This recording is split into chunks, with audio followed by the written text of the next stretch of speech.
Hello friends, welcome to my channel Bharata dimension. मैं advocate G J Singh आज बहुत ही एक इम्पॉर्टेंट टॉपिक पे डिस्कशन करूंगा और ये टॉपिक जो है वो एक करेंट टॉपिक है। कल सुप्रीम कोर्ट ने एक जजमेंट पास किया। सुप्रीम कोर्ट के डिवीजन बेंच ने एक जजमेंट पास किया और इस जजमेंट में सुप्रीम कोर्ट ने स्टेट को और यूनियन को डायरेक्शन दिया कि जो इंदिरा शाइनी केस है, इंदिरा शाइनी केस, ये केस बहुत ही इंपॉर्टेंट केस है और लैंडमार्क जजमेंट है और ये जजमेंट आई थी 1992 में। इस जजमेंट को मंडल कमीशन जजमेंट भी कहते हैं। तो ये जो जजमेंट आई थी इंदिरा शाइनी केस में 9 जजेस बेंच की जजमेंट है और ये आज भी लैंडमार्क जजमेंट है। तो सुप्रीम कोर्ट ने, डिवीजन बेंच ने डायरेक्शन दिया स्टेट्स को कि इंदिरा शाइनी केस को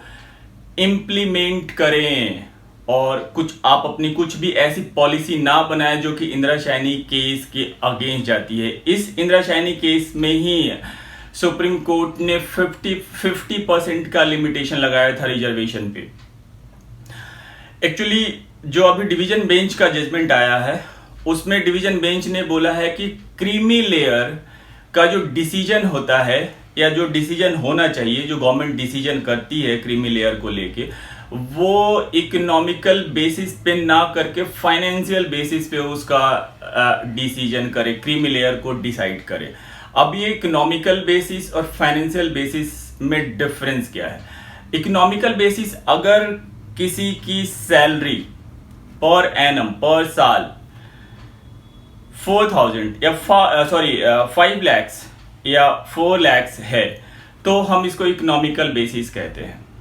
अगर लिमिटेशन 6 lakhs की है तो अगर किसी पर्टिकुलर पर्सन की salary below 6 lakhs per annum है तो उसको क्रीमी लेयर की कैटेगरी में नहीं डाला जाता है और उसको रिजर्वेशन फैसिलिटी दी जाती है। लेकिन सुप्रीम कोर्ट ने बोला कि जो क्रीमी लेयर है वो सिर्फ उसकी इकोनॉमिकल, मतलब सिर्फ उसकी सैलरी को देख के, उसकी ग्रॉस इनकम को ही देख के डिसाइड नहीं करनी चाहिए,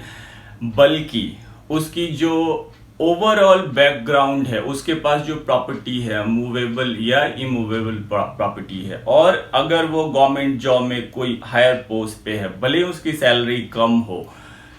तो उस सारी चीजों को कंसीडर किया जाना चाहिए। क्योंकि इसके बारे में इंदिरा शाइनी केस में 9 जजेस बेंच ने भी इस चीज को करने के लिए गाइडलाइंस दिए थे अपने जजमेंट में 1992 में। और जो सबसे महत्वपूर्ण चीज है इंदिरा शाइनी केस की, वो ये है कि इंदिरा शाइनी केस में सुप्रीम कोर्ट ने बोला था, जब मंडल कमीशन रिपोर्ट आई थी तो मंडल कमीशन रिपोर्ट में रिकमेंडेशन की गई थी रिजर्वेशन की अदर बैकवर्ड क्लास ओबीसी को, जिसमें कि 27% रिजर्वेशन रिकमेंड की गई थी और 10% रिकमेंडेशन की गई थी इकोनॉमिकली बैकवर्ड क्लास को। सुप्रीम कोर्ट ने इस जजमेंट में इंदिरा शाइनी केस में बहुत क्लियरली बोला था कि जो बैकवर्ड क्लास, आर्टिकल 15 क्लॉज 4 में बैकवर्ड क्लास का जो टर्म यूज किया गया है, उस टर्म में इंक्लूड होता है सिर्फ सोशली और एजुकेशनली बैकवर्ड, ना कि इकोनॉमिकली बैकवर्ड इंक्लूड होता है। और उसकी वजह से जो 10% की रिजर्वेशन जो इकोनॉमिकली बैकवर्ड क्लास को रिकमेंड की गई थी, उस चीज को डिनाई कर दिया था और मना कर दिया था। अभी जो रिसेंट की गवर्नमेंट, अभी जो प्रेजेंट गवर्नमेंट है, 2016 में उस 10% रिजर्वेशन को इम्प्लीमेंट कर दिया ऑन द बेसिस ऑफ जो रिकमेंडेशन आई थी, उस रिकमेंडेशन को इम्प्लीमेंट कर दिया और 10% रिजर्वेशन इकोनॉमिकली बैकवर्ड क्लास को दे दिया। लेकिन उस जजमेंट में, इंदिरा शाइनी केस में, एक और बहुत ही इंपॉर्टेंट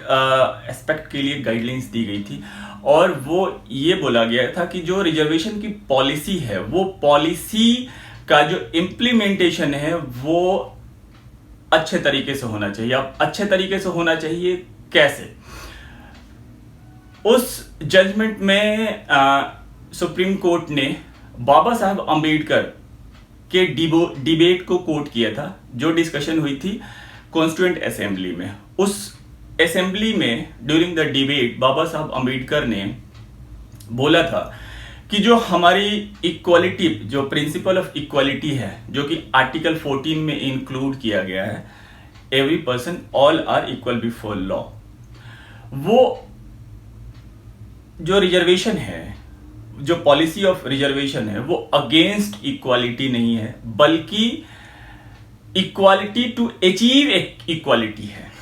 उन्होंने बोला था कि रिजर्वेशन पॉलिसी अगेंस्ट इक्वालिटी नहीं है, बल्कि इक्वालिटी अचीव करने के लिए रिजर्वेशन पॉलिसी को इंप्लीमेंट किया गया है या इंक्लूड किया गया है हमारे कॉन्स्टिट्यूशन में। तो सुप्रीम कोर्ट ने ये बोला था कि बाबा साहब अंबेडकर का जो ये इंटेंशन था कि जो इक्वालिटी है वो मेंटेन की जाए और अचीव की जाए, क्योंकि उन बाबा साहब अंबेडकर का कहना था कि हमारा समाज, हमारा देश तब तक उन्नति नहीं कर सकता है, डेवलप नहीं कर सकता है, जब तक कि सभी समाज के सभी वर्गों का कंट्रीब्यूशन ना हो। अगर सभी वर्गों का कंट्रीब्यूशन नहीं होगा तो वो समाज और देश डेवलप नहीं कर सकता। उन्होंने एग्जाम्पल देते हुए बोला था कि अगर कोई नाव चल रहा है तो उस नाव के दोनों पतवार को चलाना बहुत जरूरी है। हम उस नाव को आगे बढ़ाना चाहते हैं, तो अगर हम सिर्फ एक पतवार को चलाएंगे तो वो नाव आगे नहीं बढ़ सकता है। और उसकी वजह से उन्होंने कॉन्स्टिट्यूशन में आर्टिकल 15 में वुमेन के लिए, चिल्ड्रंस के लिए भी स्पेशल प्रोविजंस डाले हैं, और जो बैकवर्ड क्लास है उसके लिए भी स्पेशल प्रोविजंस डाले हुए हैं। कहने का मतलब कि वो चाहते थे कि समाज के जितने भी लोग हैं, चाहे वो वुमेन हो, मैन हो, बैकवर्ड क्लास हो, फॉरवर्ड क्लास हो, एजुकेटेड हो, अनएजुकेटेड हो, सबका कंट्रीब्यूशन इस देश में होना चाहिए, ताकि ये देश की उन्नति हो, देश बहुत आगे जा सके और आगे जाए। सुप्रीम कोर्ट ने इस डिस्कशन को कोट करते हुए बोला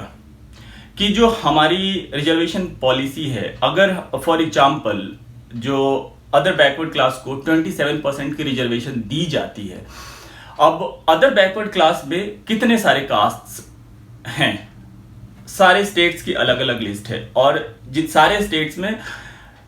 स्टेट्स में मोर देन 100 कास्ट, सिर्फ मैं ओबीसी की बात कर रहा हूँ, शेड्यूल कास्ट की बात नहीं कर रहा हूँ। Schedule same principle schedule caste के साथ भी एप्लीकेबल होता है। तो अगर हम सिर्फ शेड्यूल कास्ट की बात करें तो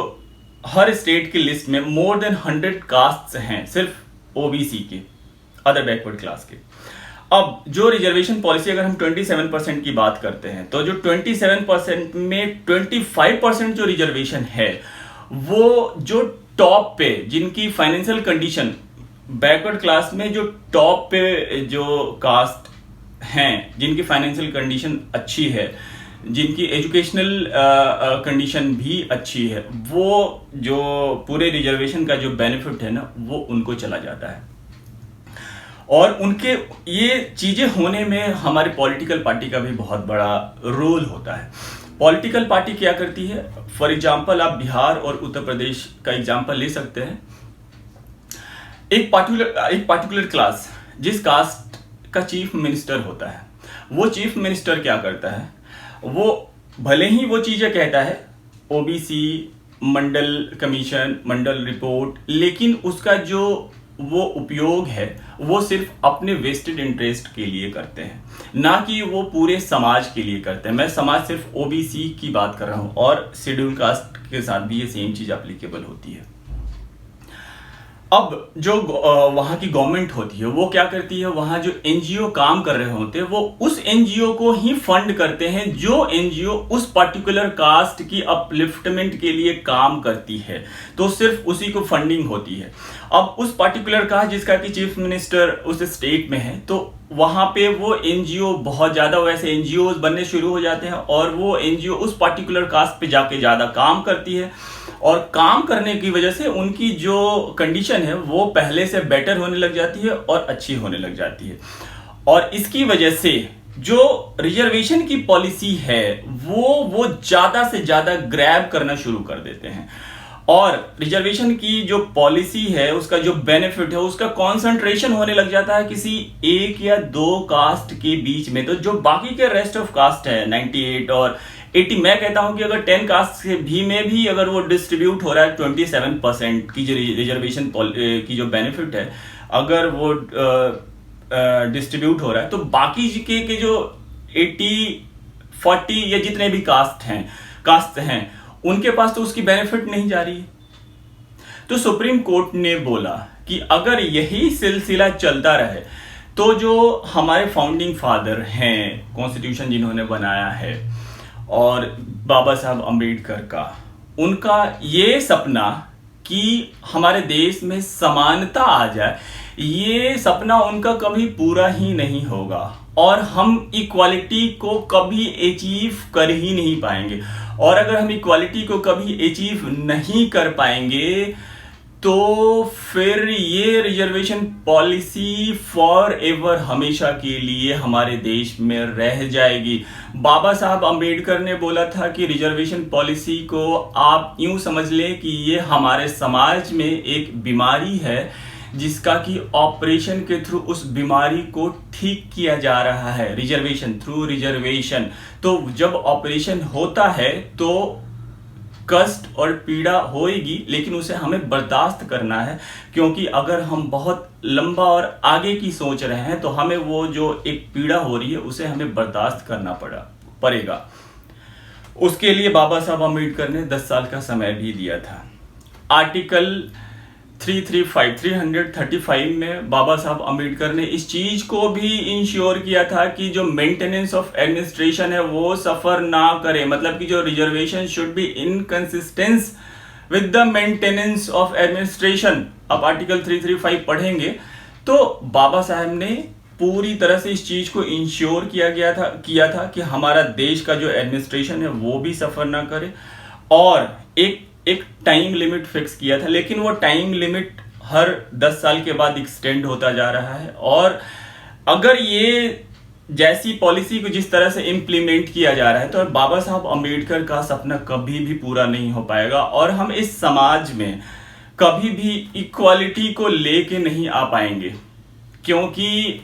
हमेशा जो रिजर्वेशन की बेनिफिट्स है वो एक पर्टिकुलर कास्ट को दी जाएगी, नीचे का कास्ट सफर करेगा, और ये इनइक्वालिटी हमेशा के लिए बनी रहेगी। और ये पॉलिटिकल पार्टीज अपने वेस्टेड इंटरेस्ट के लिए ये सारी चीजें कर रहे हैं। तो सुप्रीम कोर्ट ने इस पे बहुत ही अपना दुख व्यक्त किया और बोला कि एग्जीक्यूटिव को अपने वेस्टेड इंटरेस्ट से बाहर निकल के देश के बारे में सोचनी चाहिए, क्योंकि जब हमारे फाउंडिंग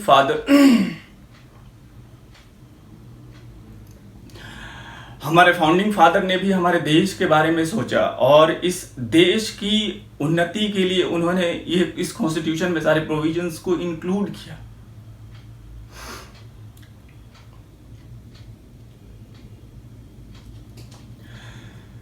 तो हम चाहते हैं कि हमारे पॉलिटिकल पार्टीज हैं वो इस देश के बारे में सोचे और इस पॉलिसी को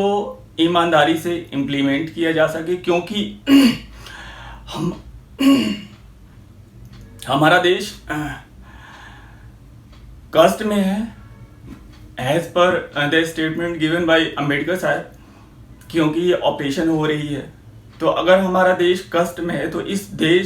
इस कष्ट से इस देश को जल्दी से निकाला जा सके, और ये तभी निकाला जा सकता है जब इस पॉलिसी को, रिजर्वेशन की पॉलिसी को ईमानदारी से इम्प्लीमेंट किया जा सकेगा और इस देश से अनइक्वालिटी को खत्म किया जाएगा और उसे रिमूव किया जाएगा। बाकी अगर आपके इसमें कुछ कमेंट्स हैं, सुझाव हैं, तो वो मुझे कमेंट बॉक्स में जरूर भेजें और इस चैनल को सब्सक्राइब कर लें। और इस चैनल पे मैंने foundation course for polity introduce किया है और उस कोर्स में मैं पूरे कॉन्स्टिट्यूशन के हर प्रोविजंस को बहुत डिटेल में एक्सप्लेन करता चल रहा हूँ। और वो कोर्स अगर आप किसी कॉम्पिटिटिव एग्जामिनेशन की तैयारी कर रहे हैं तो वो कोर्स आपके लिए बहुत ही बेनिफिशियल है। उस जो कोर्स है उसका मैं डिस्क्रिप्शन बॉक्स में उसका लिंक दे दूंगा, आप उसमें जाएं और देखें कि मैंने कॉन्स्टिट्यूशन के कुछ क्लासेस, कुछ सेशंस तो अभी मैंने उसके वीडियोस डाले हैं, और भी मैं रेगुलर बेसिस पे उसमें वीडियोस डालूंगा, और मैं पूरी कोशिश करूंगा कि कॉन्स्टिट्यूशन को कितनी आसानी से और समझा जा सके। और ये सिर्फ कॉम्पिटिटिव एग्जामिनेशन के जो लोग तैयारी कर रहे हैं वो उनके लिए ही सिर्फ बेनिफिट नहीं है, बल्कि वो लोग जो कॉन्स्टिट्यूशन को जानना चाहते हैं, समझना चाहते हैं, और उस स्पिरिट में समझना चाहते हैं जिस स्पिरिट में हमारे फाउंडिंग फादर ने कॉन्स्टिट्यूशन को बनाया। तो अगर आप उस स्पिरिट में और बहुत आसान सी भाषा में समझना चाहते हैं तो आप मेरे इस चैनल को सब्सक्राइब कर लें, और जो वीडियोस हैं constitution foundation course for Indian polity and constitution, Indian polity and constitution both are same term, तो उस चीज़ को, उस वीडियो को देखें और